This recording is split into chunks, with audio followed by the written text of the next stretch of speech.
extendida.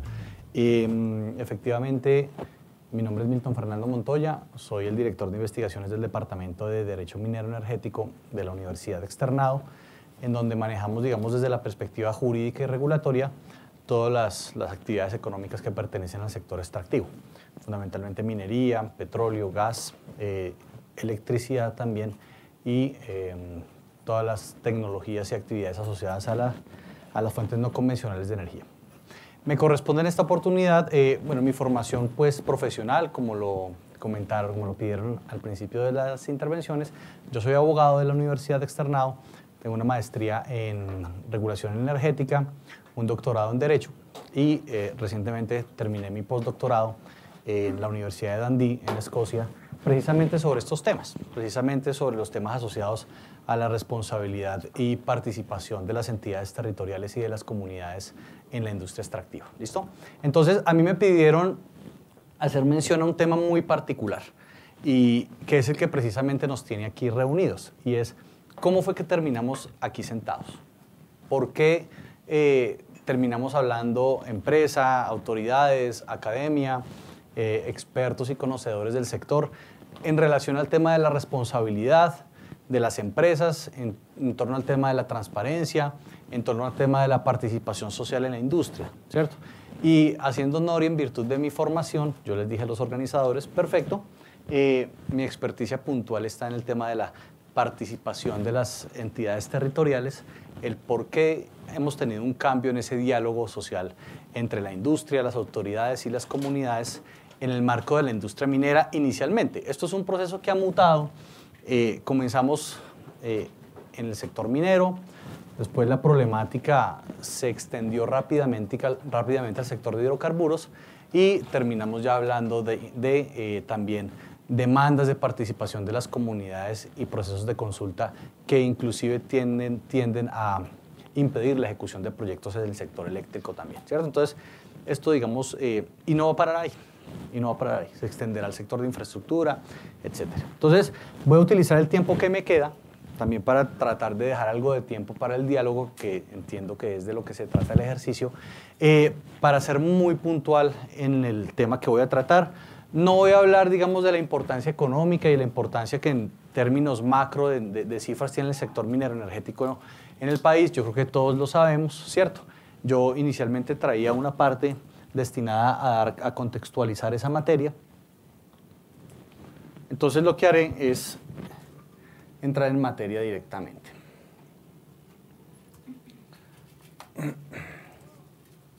Bien, ¿qué sucede en Colombia? Básicamente, cuando uno toma una radiografía del sector minero hoy, tenemos yo diría tres problemáticas. Primero, una problemática base de inseguridad jurídica, ¿sí? Inseguridad jurídica asociada bueno, hago un paréntesis, todas las expresiones, como esto esté grabado, todas las opiniones que yo manifiesto acá son de carácter personal, no comprometen ni a la universidad ni a las entidades que asesoro, porque, digamos, soy asesor de la Agencia Jurídica de Defensa del Estado, precisamente para este tipo de problemáticas, no los comprometen a ellos, tampoco a la universidad, simplemente es una responsabilidad exclusiva de mi parte. ¿Listo? Problemáticas del sector minero energético hoy en día, puntualmente el sector minero, inseguridad jurídica, tenemos un problema de conflictividad social, ¿cierto? Conflictividad social no entendida en términos peyorativos, simplemente que estamos en un periodo de transición, entre el relacionamiento con la industria, con las comunidades y a su vez con las autoridades. ¿Quién lidera a quién? Digamos, ese tema no es claro todavía. ¿Y por qué inseguridad jurídica? Porque simple y llanamente, desde el punto de vista legal, no existen los instrumentos hoy que regulen ese relacionamiento. Y yo voy a entrar un poco más en detalle sobre ese tema. Falta de coordinación institucional. En el 2015 tuve la oportunidad de asesorar a la Agencia Nacional de Minería, justo cuando, tal vez fue 2014 o 2015, justo cuando salió la sentencia C-123 del 2014, ¿sí? Y cuando uno tiene la oportunidad de acercarse a la institucionalidad, ve que lamentablemente, y esto, digamos, no es una crítica específica al sector, pero en general los procesos de coordinación entre autoridad minera, entre autoridad ambiental, entre las corporaciones autónomas, son bastante complejos esos procesos, ¿cierto? Y esa complejidad hace que muchas veces, por temas de tiempo, por temas de agenda, la doctora lo explicaba muy bien, por el mismo relacionamiento con el gobierno, ¿cierto? Las problemáticas o la solución a las problemáticas no fluyan como tal vez amerita la problemática que se solucione. Entonces, es una realidad. Digamos, la coordinación institucional todavía no es lo suficientemente dinámica como uno esperaría que fuese. Por supuesto, aquí hay unas discusiones jurídicas muy grandes y es hasta dónde llegan las competencias de las autoridades locales para regular su uso de suelo, ¿cierto? Y en esa medida para poder imponer restricciones o limitaciones al uso de los recursos del subsuelo, ¿cierto? Eso no está resuelto todavía. ¿Y cómo llegamos acá? Básicamente, hemos llegado a este punto. Yo quiero que ustedes tengan en mente 3 hitos jurisprudenciales. Sentencia C395 del 2012 de la Corte Constitucional, sentencia C123 del 2014, sentencia T445 del 2016, ¿cierto? La 395, totalmente antagónica a la 445, es un fallo en donde, digamos, existía la claridad que en materia de explotación de los recursos del subsuelo, primero que todo, pertenecían a la nación sin hacer ningún tipo de distinción de qué entendíamos por el concepto nación. Digamos, nación, digamos, nivel central, había claridad ahí.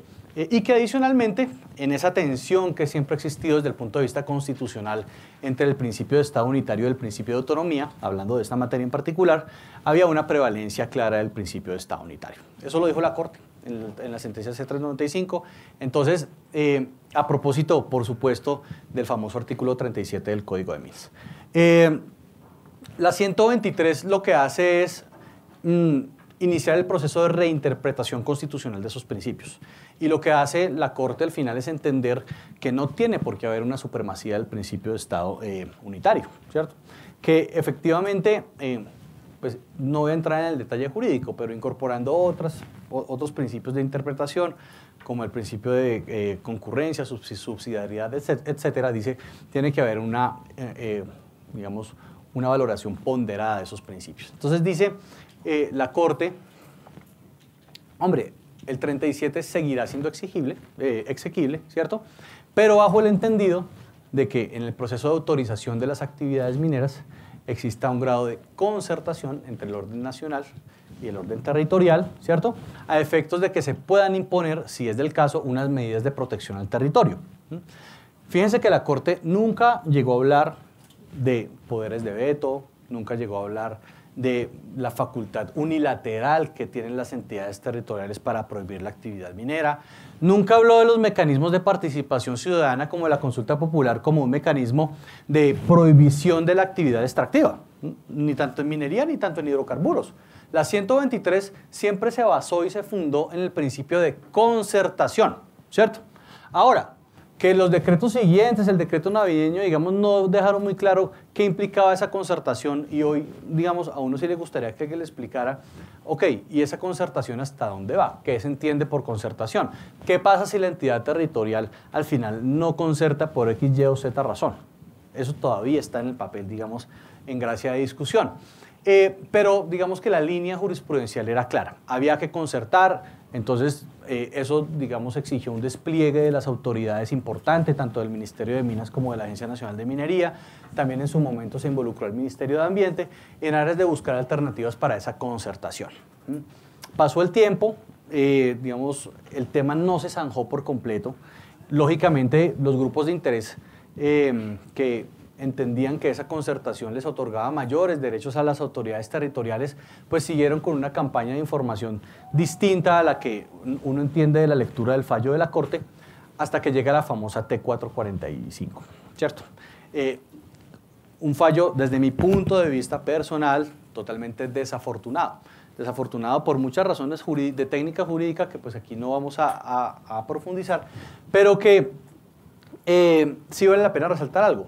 Un fallo de revisión de tutela, de hecho, con el fundamento o con, digamos, sobre pretexto de desarrollar la línea jurisprudencial de la C123, llega a unas conclusiones totalmente distintas o le da un alcance totalmente distinto al fallo C-123, porque es quien dice textualmente: involucra mecanismos de participación ciudadana como la consulta popular para habilitar las entidades territoriales y las comunidades para prohibir, si así lo deciden, dice el fallo, la actividad minera, ¿cierto? Entonces, y ahí ya se abrió, digamos, la ventana a una discusión totalmente diferente que es la que tenemos hoy. Entonces, ¿qué fue lo que sucedió? Empezaron a haber, por supuesto, convocatoria de consultas. Todos conocemos lo que sucedió en Cajamarca, lo que sucedió en el mismo Pijao, lo que sucedió en Cumaral, en el cual, vía consulta popular, las entidades territoriales, sí, las entidades territoriales terminan prohibiendo las actividades extractivas, ¿cierto? ¿Cómo se va a implementar? ¿Qué pasa con la demanda que llegue contra la implementación de ese decreto del alcalde o por la vía legal que se implemente? Tenemos ese escenario y tenemos ahora el segundo escenario, y es que los alcaldes asesorados ya no les interesa convocar consultas populares, porque eso tiene, digamos, algún tipo de requisito previo en materia. Hay que cumplir, digamos, la ley de participación ciudadana, hay unos umbrales, hay unas discusiones incluso relacionadas con la financiación de esas consultas, ¿cierto? Hay conceptos del Ministerio de Hacienda que, digamos, se contradicen con ministerios de la registraduría.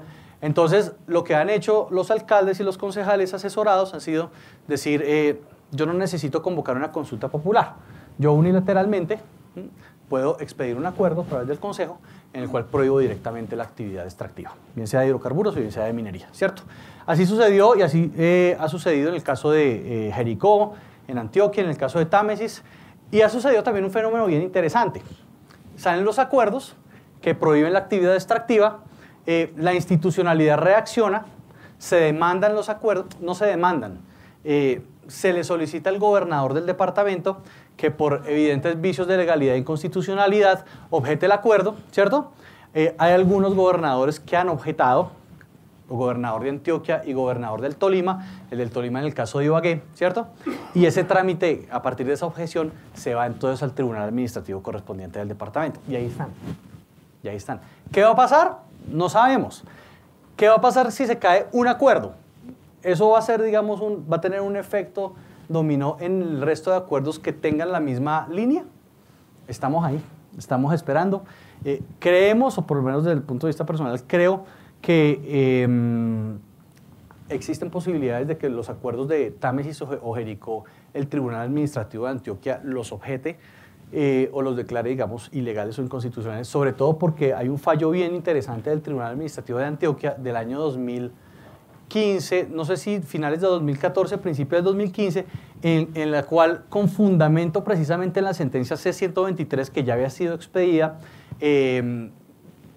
objeta la convocatoria de una consulta popular que tenía digamos, la finalidad de preguntarle y consultarle a la ciudadanía, no recuerdo en qué municipio, si digamos, decidían o estaban a favor de la explotación de recursos mineros y el subsuelo. Entonces, existen antecedentes interpretativos en el Tribunal Administrativo de Antioquia que podrían darle a pensar a uno que esos acuerdos pueden llegar a objetarse. ¿Y qué va a pasar a partir de ahí entonces? ¿Cierto? Quedaría entonces como único camino las consultas populares, y de ser así, ¿qué va a pasar con los, reitero, decretos que implementen la consulta?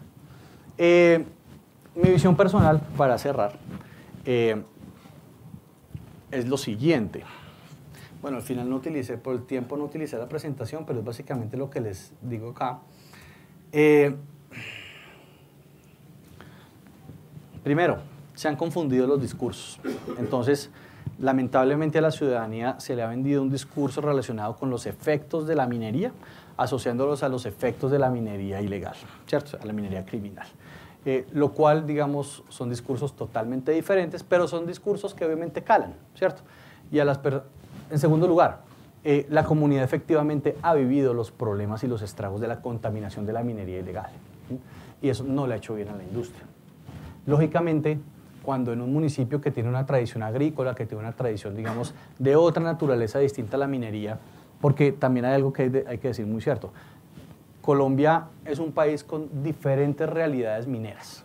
No es lo mismo la tradición minera que existe en el departamento de Boyacá con la tradición minera que existe en el departamento de Antioquia o la que puede existir en el departamento de Córdoba o en el Amazonas, etcétera, ¿cierto? Entonces, cada contexto y cada territorio es diferente.